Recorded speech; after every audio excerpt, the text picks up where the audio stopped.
Good morning. Welcome to First Unitarian Universalist Church of Rochester. We are a church of open minds and loving hearts, celebrating many sources of wisdom and many spiritual paths. Your faith, your doubts, your questions, your identities are welcome here. Welcome to visitors and newcomers and those online. We're glad you're here. There's a preschool playroom open throughout the morning for young ones. And there's a group for kids and activities for kids following the Time for All Ages. Between services, you can join us down in the Commons for refreshments and fellowship, where you can find ways to get connected in the church and in the community. And this afternoon, come back at 2 o'clock for a special Valentine's tea. You can find this on the back of your order of service, along with other upcoming events too. It's an annual gathering with special sandwiches and treats, an annual tradition, including encouragement to wear shades of pink. So if you didn't already, you have time to go home and come back for that event in memory of Carrie Nolte. So there's no coffee after the 11 o'clock service. They'll be setting up for the tea, but you can join us at 2 o'clock downstairs today. And February's Justice Partner is our longtime program, Hawthorne Helps, a longtime partnership offering support for folks through Hawthorne Adult Education Center. Our entire offering will go to their work today, so you can give us a Plates Pass or any time online. Thank you for your generosity as we continue that good work. And join us Wednesday for supper and programs. This Wednesday's forum is about Article 2, the National UU revision of our 7 principles to shared values, which will be voted on at the National Unitarian Universalist Association this summer.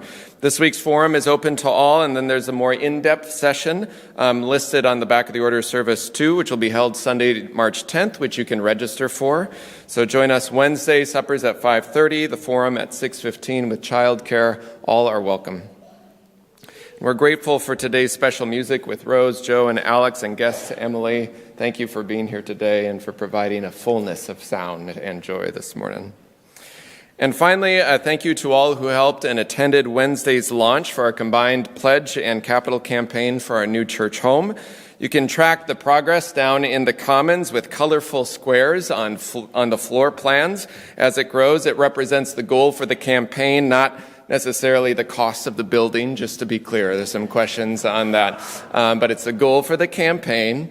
And we're glad to share some very encouraging news already. So the goal for the campaign overall is $3 million. And as of now, this morning, with early pledges and more since Wednesday, we have already received pledges for over $2.1 million.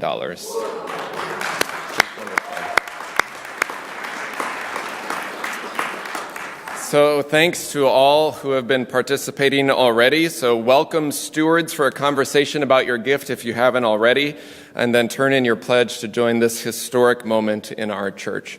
A little more about that campaign and where we are in that in a bit. But for now, I invite you to take a breath of gratitude for the day as we enter our time of worship with these words from our minister in the 1870s, the Reverend Eliza Tupper Wilkes. May our faith in humanity and our message of hope and good cheer light our way. It's good to be together. In just a moment, the opening hymn will call us back in the Teal hymnal, but before we sing, I invite you to rise in body or spirit and greet those around you.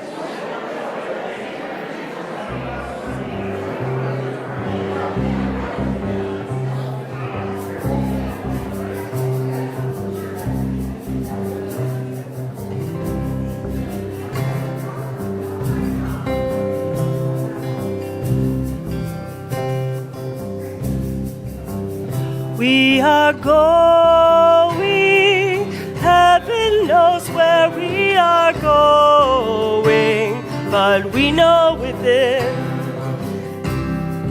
and we will get there.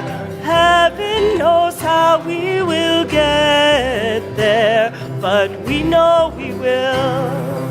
It will be hard, we know, and the road will be muddy and rough, but we'll get there. Heaven knows how we will get there, but we know we will. Oh yeah, yeah, oh yeah, yeah, oh yeah, yeah, oh yeah, yeah.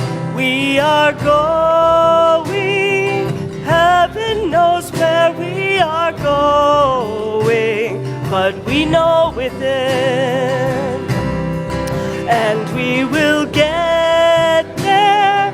Heaven knows how we might get there, but we know we will.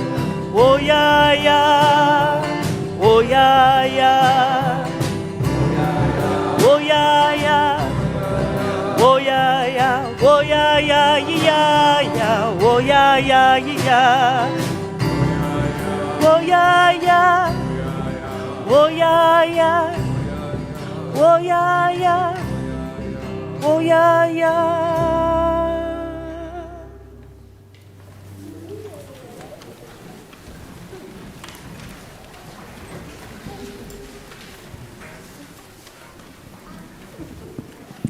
Good morning. We light the chalice today with some words from Theodore Parker. Be ours a religion which, like sunshine, goes everywhere. Its temple, all space. Its shrine, the good heart. Its creed, all truth. Its ritual, works of love. Its profession of faith, divine living.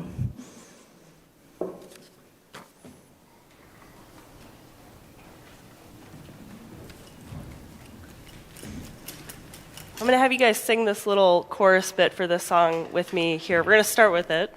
Let's give us a beat. Goes like this. No, I don't. No, I don't. I don't want to be a billionaire. Sing it with me. No, I don't. No, I don't. I don't want to be a billionaire. I don't want to be a billionaire. I just want a comfy place to live, with friends and neighbors always around. They never call me, they just walk on in. The doors and windows ain't ever locked, 'cause I don't have any stuff to steal. Just a couple comfy chairs to sit, and a pot to cook a family meal. So close your eyes and cover up your ears if this ain't the message that you came to hear. But I can't help it if I just don't care. I don't want to be a billionaire. I'm tired of hearing about the IPO, all of the ways that all the cash could flow. It would be nice if it would trickle down to the people on the other side of town. But something tells me that we probably won't. Something tells me that it just ain't right, taking donations from the 1%, pockets of the 99. So close your eyes and cover up your ears if this ain't the message that you came to hear. I can't help it if I just don't care. I don't want to be a billionaire. No, I don't. No, I don't. I don't want to be a billionaire. I don't want to sacrifice my life trying to shave 5 seconds off a checkout line. Think of something that the whole world needs, then fast food delivery. I don't want to be forced to guess what to do with all of my excess. Take vacations into outer space. Oh, why don't we pay school teachers a living wage? I know nothing's gonna come from this, except to make a couple people pissed. It ain't effective far as I can tell. Telling the devil he should go to hell. And I don't hit parade. And I don't really wanna sing. Oh shit. But I don't wanna sing along. If a computer wrote the effing song. So close your eyes and cover up your ears. If this ain't the message that you came to hear, I can't help it if I just don't care. I don't want to be a billionaire, no, I don't. No, I don't want to be a billionaire. No, I don't. No, I don't want to be a billionaire, no.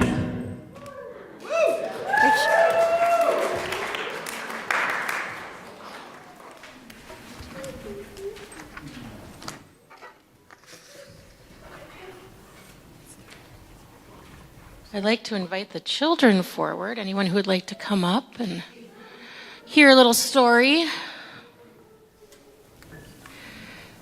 So I think you'll probably see a theme today after the song. That's a hard act to follow. But I'm gonna tell you a story today. You ready? So long ago, and far, far, far away, there was a little girl who dreamt of nothing more than traveling the world.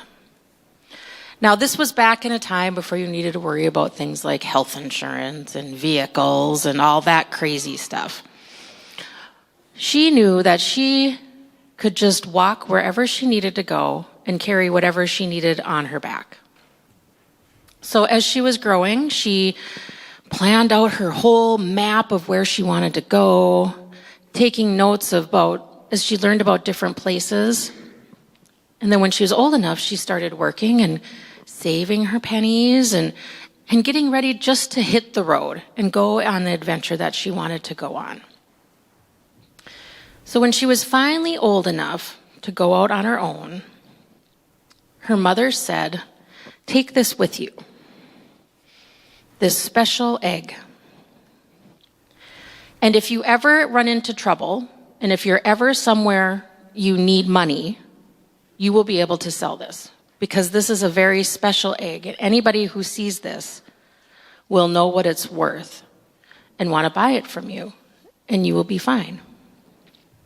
So with all of her stuff, she packed this egg in her bag and set off on her adventure.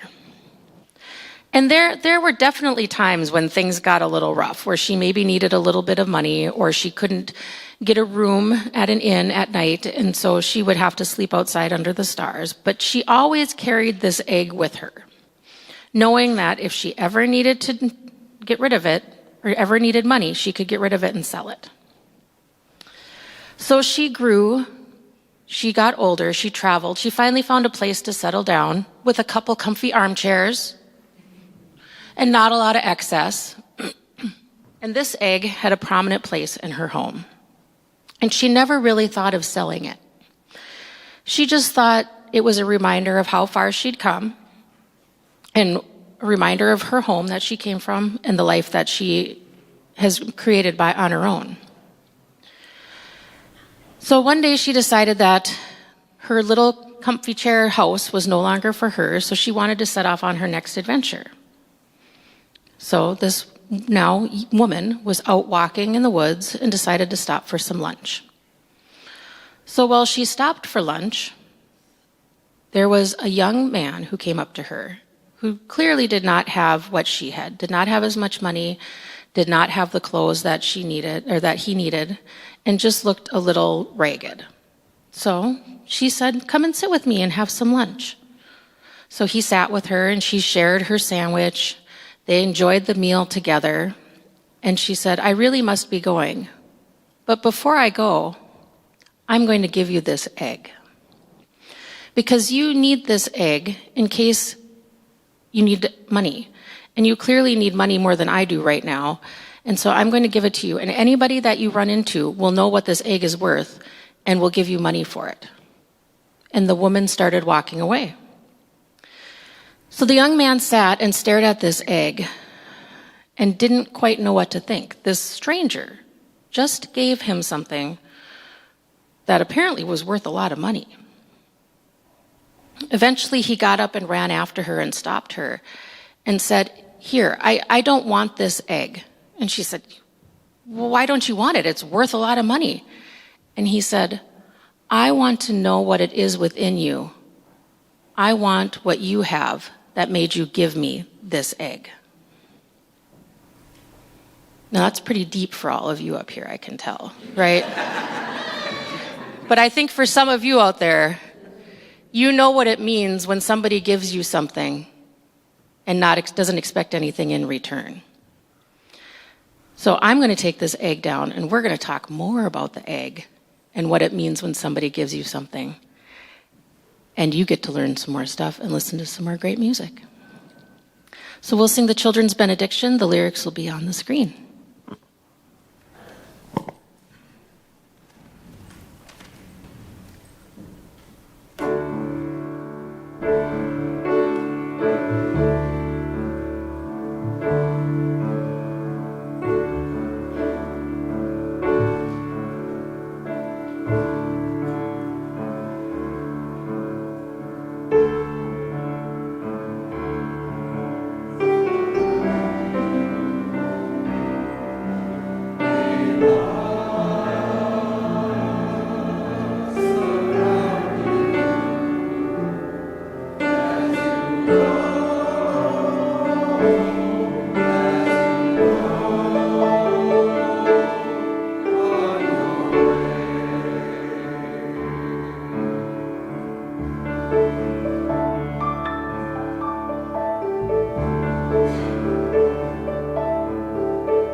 Good morning.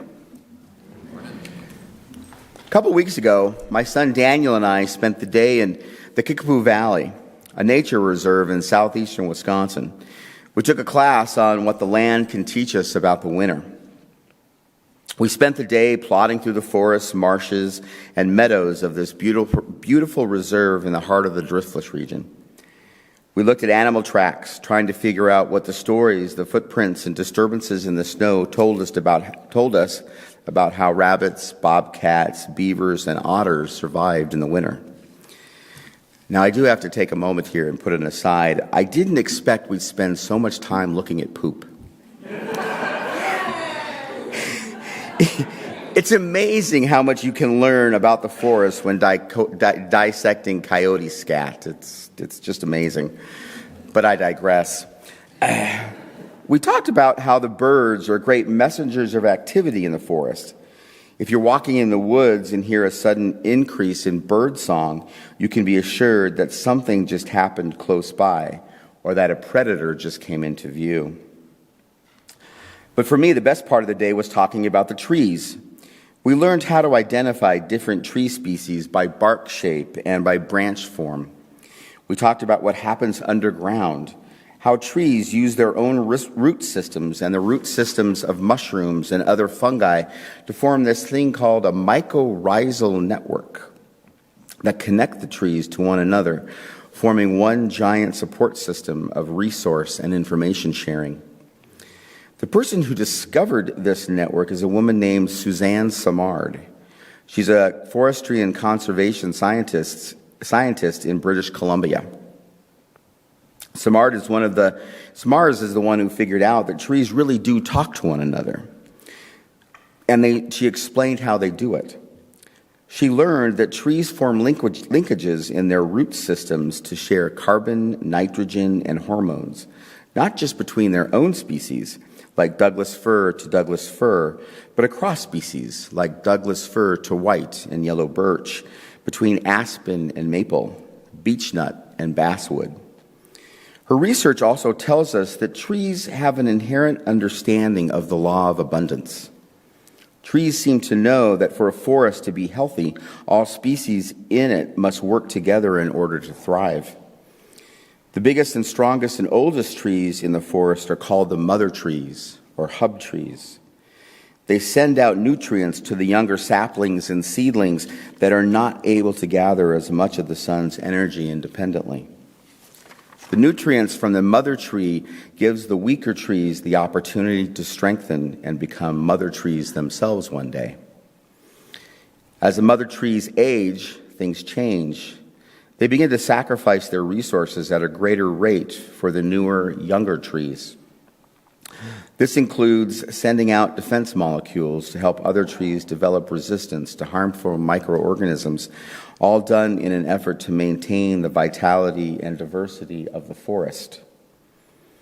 I think the example of a forest community that shares resources has lessons for us.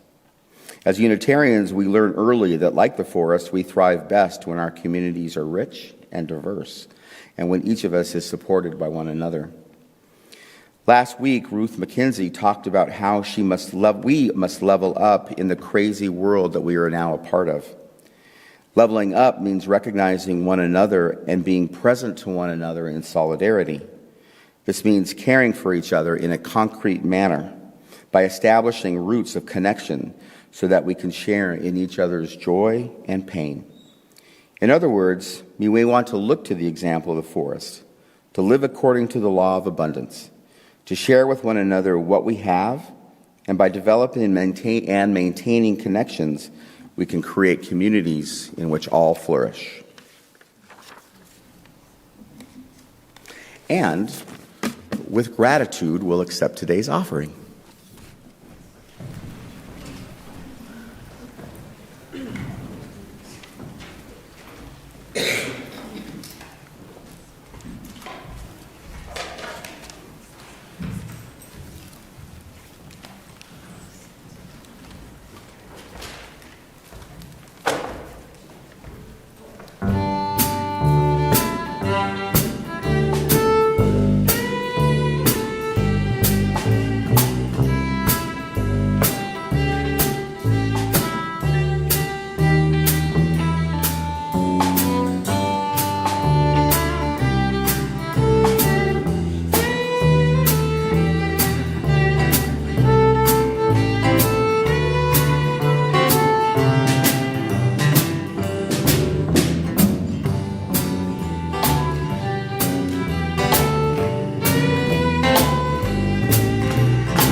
Thank you. Good morning. It's good to be with you. I invite you to settle in here as we create a place of communal caring and connection. It's our time to pause amidst the busyness of our lives, to slow down enough to consider the beauty that is here all around us, and to open a space for listening and love. Here we honor all who support us in this caring, loving, and all-inclusive ministry. We send gratitude to Marge Dalen, serving as our caring coordinator, arranging care for our members and friends in need. The members of our caring committee are wonderful examples of our compassionate community, holding us up as we go through challenging and happy times. And life can be challenging. We could all use some extra support with what life throws at us. And if you are experiencing those challenges in your life, we encourage you to reach out for support and help. If you need additional care or personal pastoral care, please reach out to Reverend Luke or myself.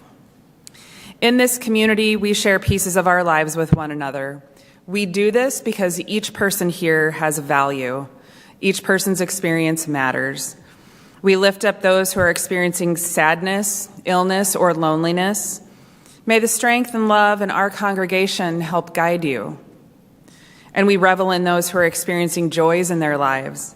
May their happiness lift us all, and may their joy filter into all around them. We hold Mary Mulholland Kafer in our thoughts with the news of her wife's death. Marcia Lynn Kafer, age 60, passed away peacefully on Monday in Indianola, Iowa. Marcia served for 15 years in the United States Navy, and she will be laid to rest in Arlington National Cemetery. We hold Mary and all who knew Marcia in our thoughts. And we hold Natalie Haugen in our hearts this morning as well as she recovers from her heart surgery. All went well, aside from a slight complication, which resulted in her returning home with the gift of her very own pacemaker. The love and support she has felt from all of you has helped her get through some of the tougher emotional parts of this process. Please continue to hold her in your thoughts, sending healing strength. And this morning's bright colored flowers are shared in honor of Joel and Kim Reed's 40th wedding anniversary, and we wish them many, many more years of love. Here, our service to each other, to the world, and to our faith is our focus. Let us carry that out into the wider world. May the faith in the spirit of life, love for the community of earth, and love for the light in each other be ours now and in all the days to come.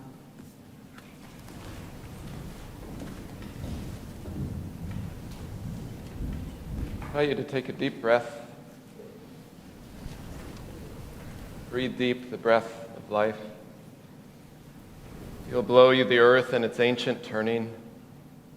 Above you the sky, and beyond that the stars shining with their ancient light, holding you in this moment, this breath. You yourself made of earth and stars. Know that in this house you're named, you're known as beloved, as sacred. I invite you into this time of meditation, this time of prayer, first by sharing silence together.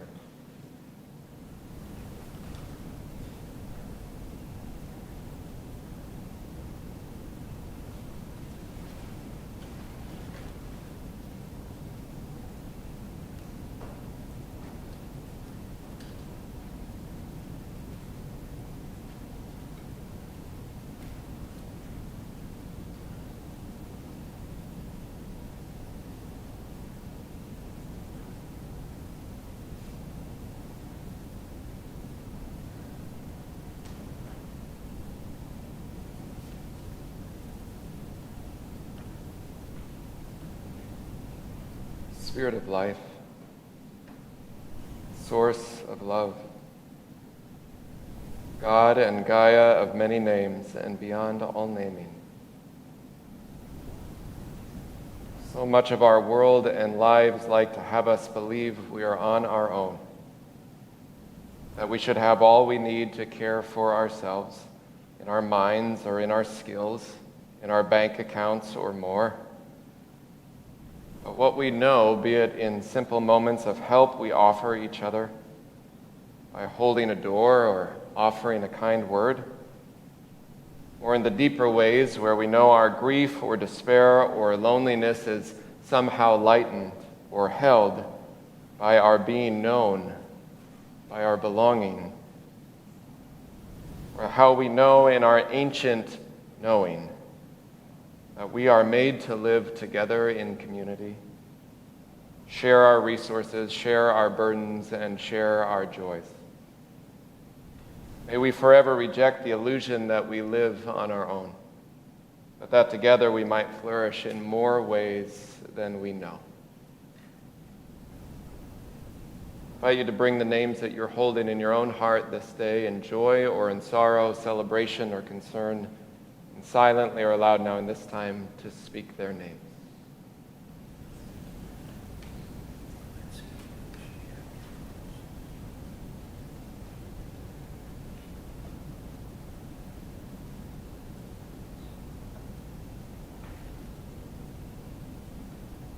The names spoken and unspoken, may we all be held in love.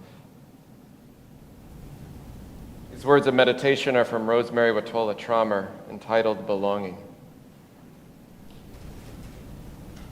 And if it's true we are alone together, the way blades of grass are alone that exist in a field.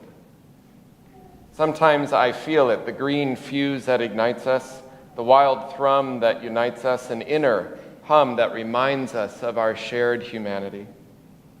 Just as 35 trillion red blood cells join in one body to become one blood, just as 160,000 notes make up one symphony. Alone as we are, our small voices weave into one big conversation. Our actions are essential to one infinite story of what it is to be alive.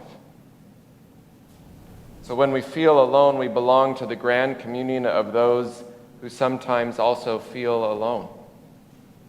We are the dust that hopes, a rising dust that dances in the light with all the other dust, all the dust that makes the world.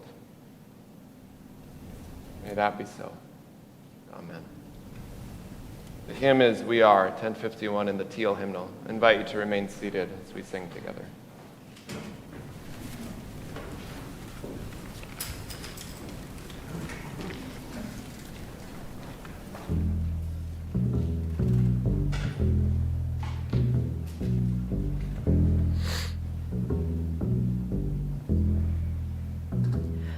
For each child that's born, a morning star rises and sings to the universe who we are. For each child that's born, a morning star rises and sings to the universe who we are.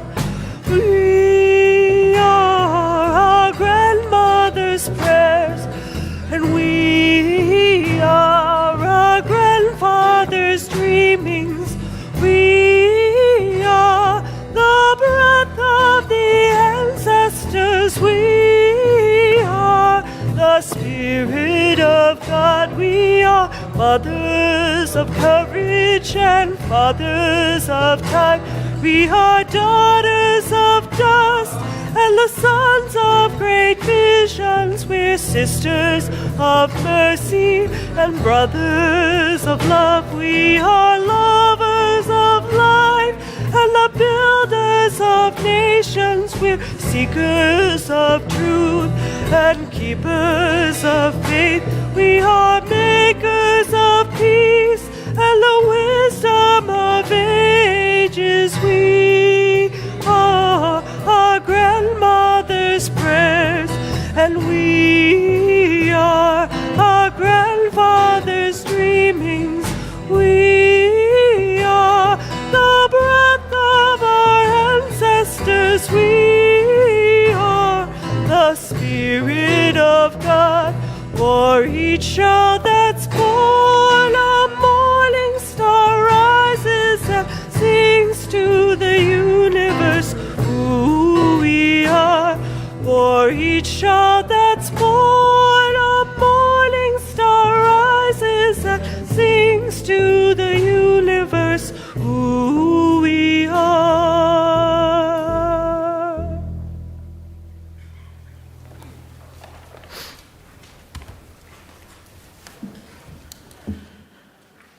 First reading is Set the Garden on Fire by Chen Chen. My friend's new neighbors in the suburbs are planting a neat row of roses between her house and theirs. Her neighbors smile. They say the roses are part of a community garden project, that's all. But they whisper too. whisper plans for trees, a wall of them. They plant rumors that her house is hiding illegals when it's aunts and uncles visiting. They grow tall accusations fed by talk radio that her house was bought with drug money. Not 17 years of walks sizzling, people serving, delivering, filing, people scrubbing, refilling, running. Her family running the best restaurant in town. Like with your family, my friend says, once we moved in, they stopped calling us hardworking immigrants. Friends, let's really move in. Let's plunge our hands into the soil, plant cilantro and strong tomatoes, watermelon and honey-hearted cantaloupe. Good things, sweeter than any rose. Let's build the community garden that never was. Let's call the neighbors out. Call for an orchard, not a wall. Trees with arms free, flaming into apple, peach, pear. Every imaginable, edible fire. Come, friend, neighbor, you. Come set the garden on fire with all our hard-earned years, tender labor of being here, ceaseless and volcanic making of being here together.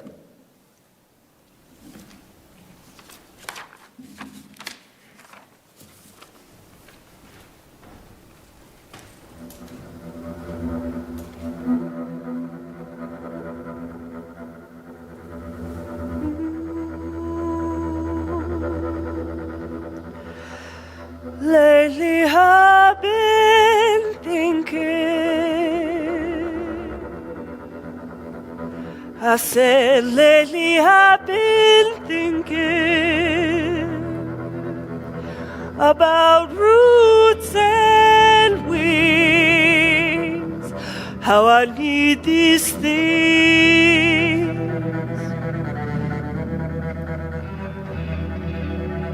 I've been thinking about roots and wings,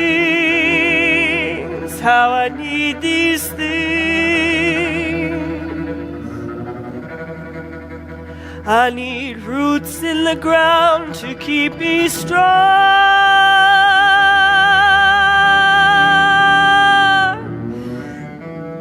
and I need wings so I can fly.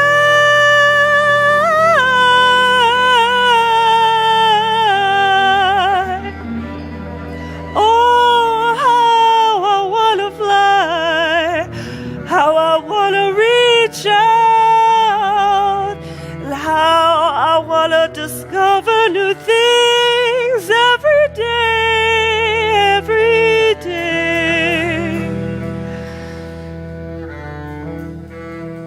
But how those things mean more to me, but how those things mean more to me, but all the new things mean more to me when I got strong roots like a tree. All the new things mean more to me when I got strong roots like a tree. All the new things mean more to me when I got strong roots like a tree. All the new things mean more to me. I got strong roots like a tree when I got strong roots like a tree when I got strong roots like a tree. All the new things mean more to me.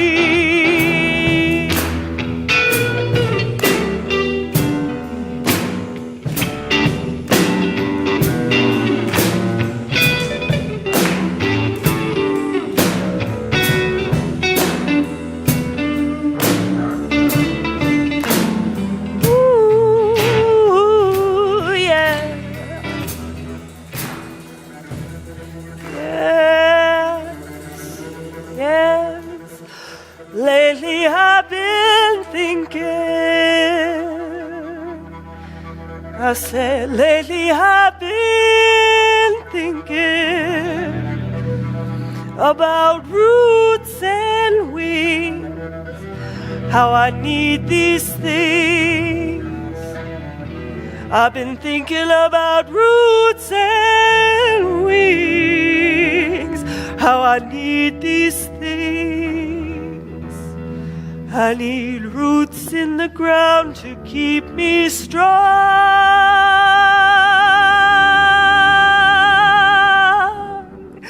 and I need wings so I can fly.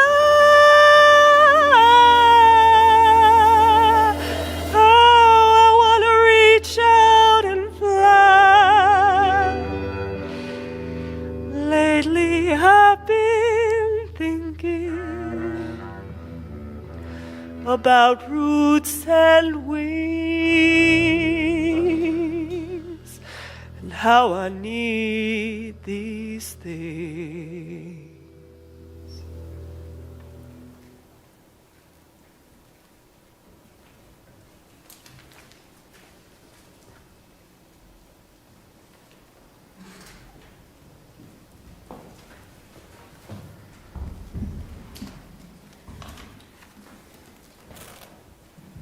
Thank you.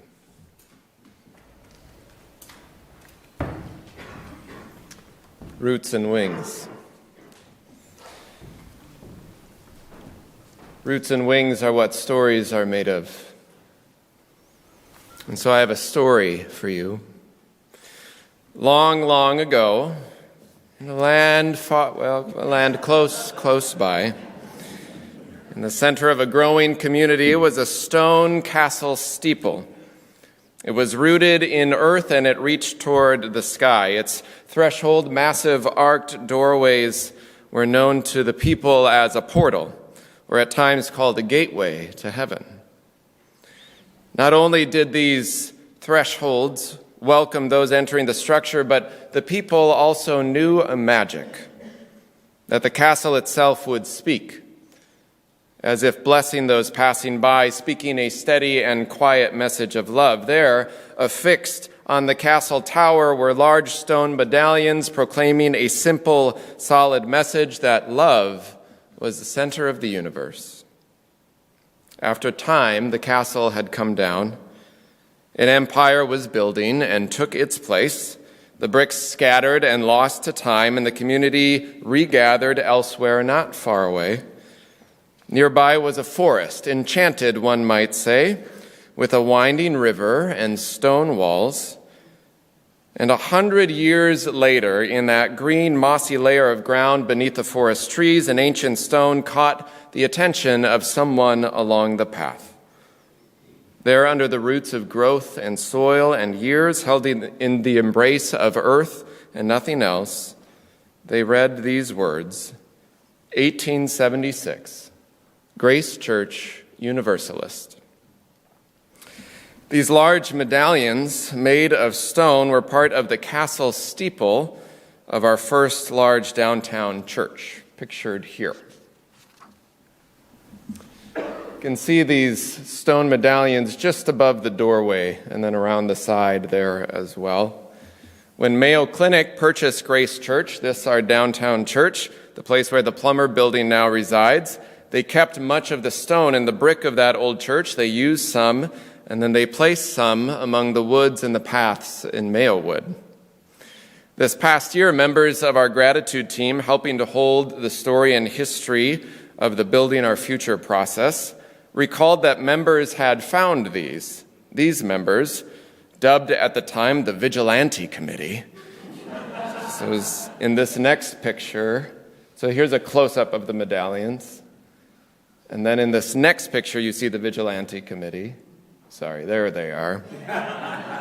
Mary Amundsen, Marilyn Harstead, and Nancy Harrell, picture taken by Gene Hansen. So they found these in 2015, almost exactly 100 years since Grace Church came down. And they casually had discussed among them as they found them, taking them with them, putting them in their car, which they couldn't, of course, they're far too large. But the groundskeepers heard them, and so they got concerned, and they told the clinic, and then someone called the church president and said, those belong to Mayo Clinic. You can't have them. You can't take them. So anyway, the empire was building and scattered our stones.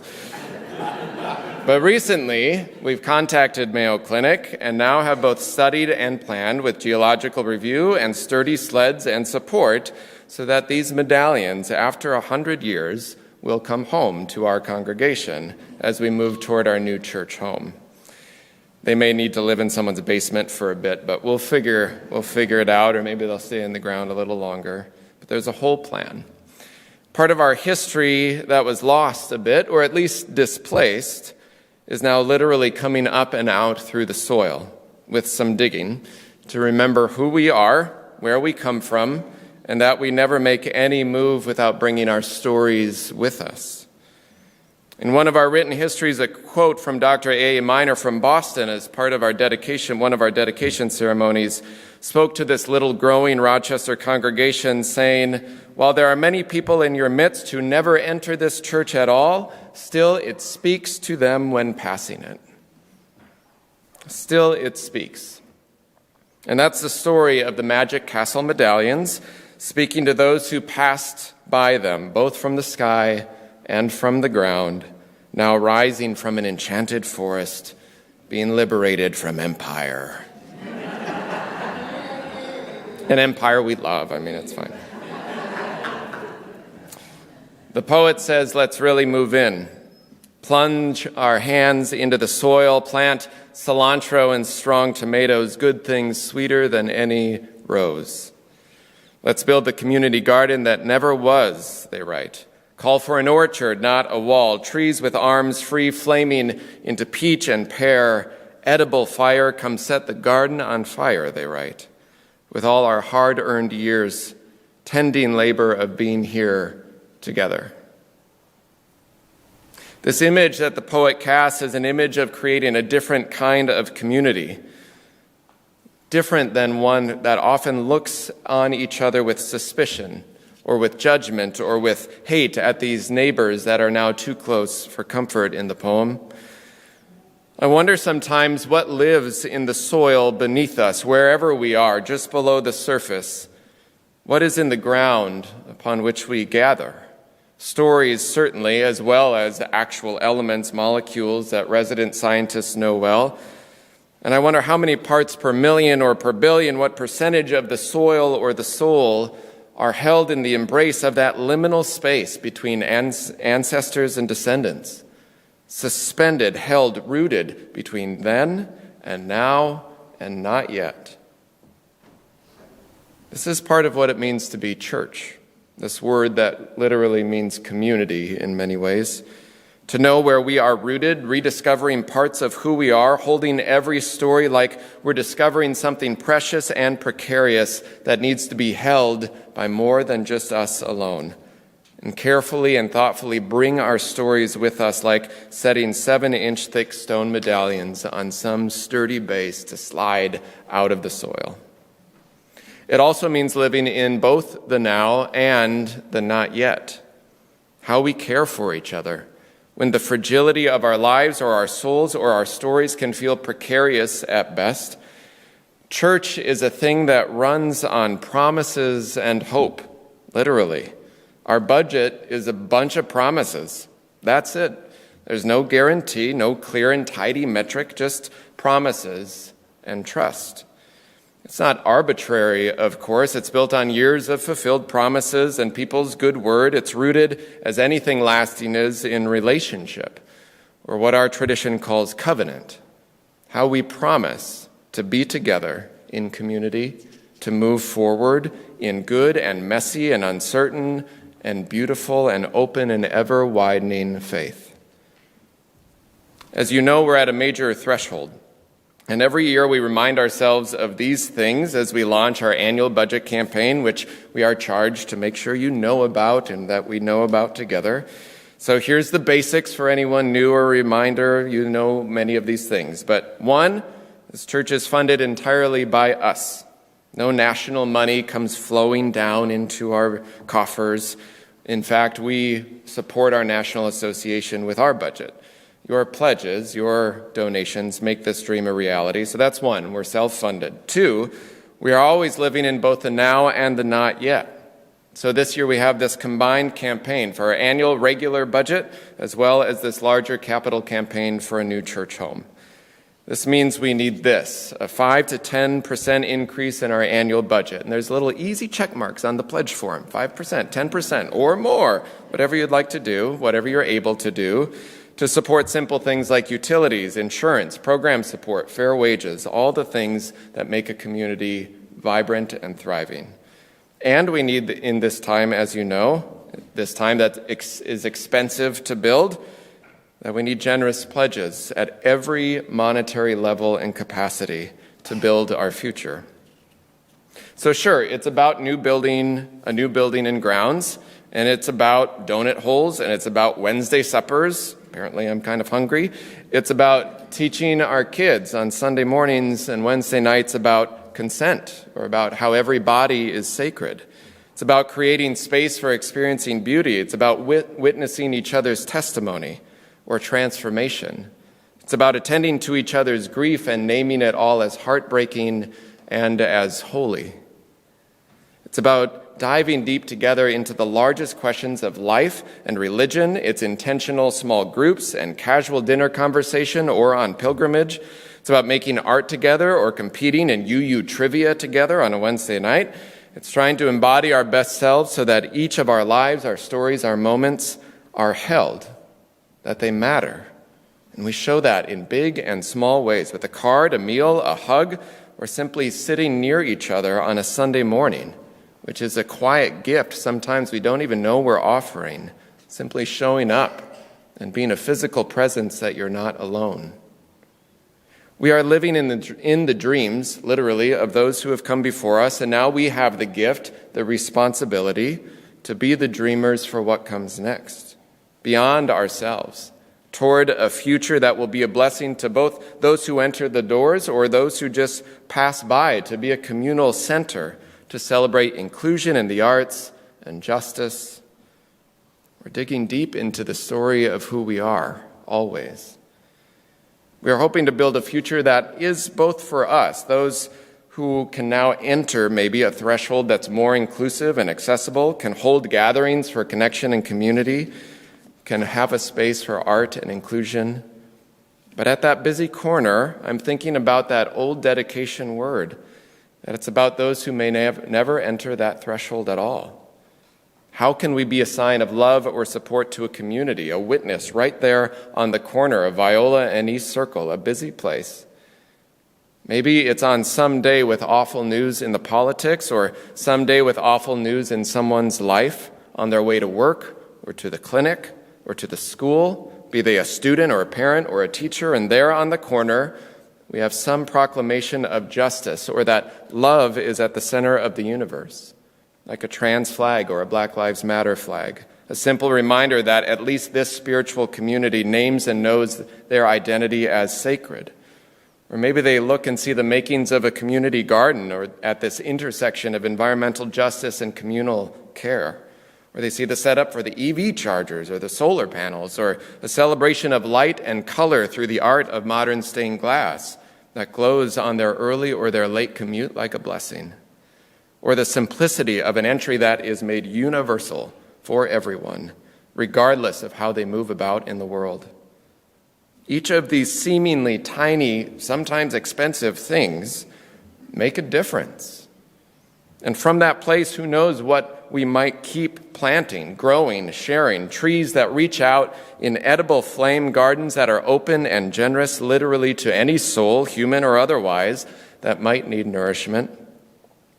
One of my favorite stories of a community garden in Iowa was that for quite a while they had struggles with trying to keep it secure. And then fairly quickly they realized, why are we locking up the community garden? And they opened it up, and they stopped having troubles with vandalism or any damage, and people came freely and took what they need and offered their time as they needed, and the community was fed. How might we be such a community? Who knows how we might plant an orchard instead of walls, create community where the stories of each person is held as sacred. And sometimes I wonder, maybe justice and equity start as simple as that. caring for each other, making space for each other, knowing that our church is about shifting language from I to us, from me to our, sharing all that we have collectively, where things aren't always neat and tidy, but a muddy, tangled mess of possibility. The road will be muddy and rough, but we'll get there. Where each moment and each story is one sacred part per infinity of stories, spreading far beyond and far before us. And beneath all the surface and layers, sometimes we can still find something sturdy and steady, reminding us that love is rooted deep, and it reaches toward the sky, and it keeps coming to life again and again. The magic is still right there, and the message still the same. Love is at our core. Love is our home. And that is our story that travels with us, covered in sacred dirt and soil, and goes everywhere. The hymn is Building a New Way. I invite you to rise in body or spirit as we sing.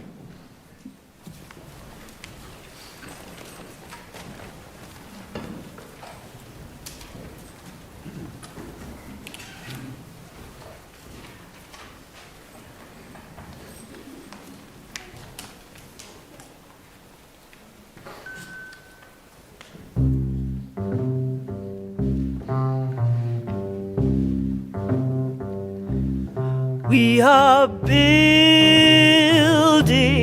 a new way. We are building a new way. We are building a new way, feeling stronger every day. We are building a new way. We are working to be free. We are working to be free.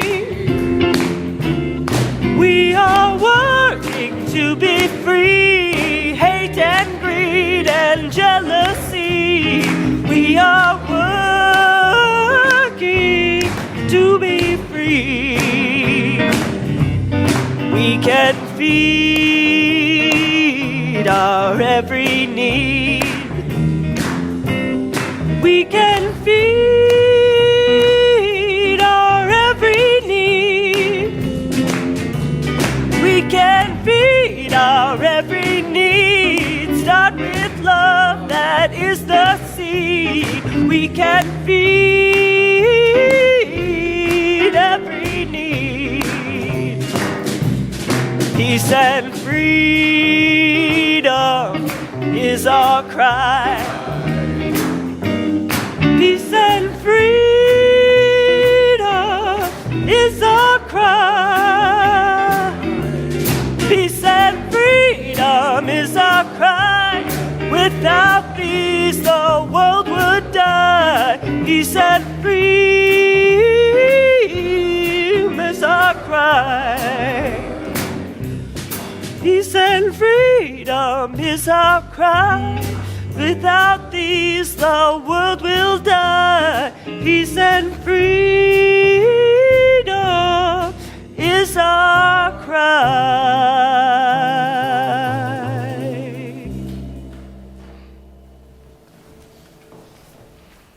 I invite you, as you're comfortable, place a hand near your heart or toward the sky or earth in gratitude, those roots and wings. Go yonder, and gather the people. Give them not hell, but courage and hope. Give them something of the love you have found here. And tell all the people that love is our home. Amen.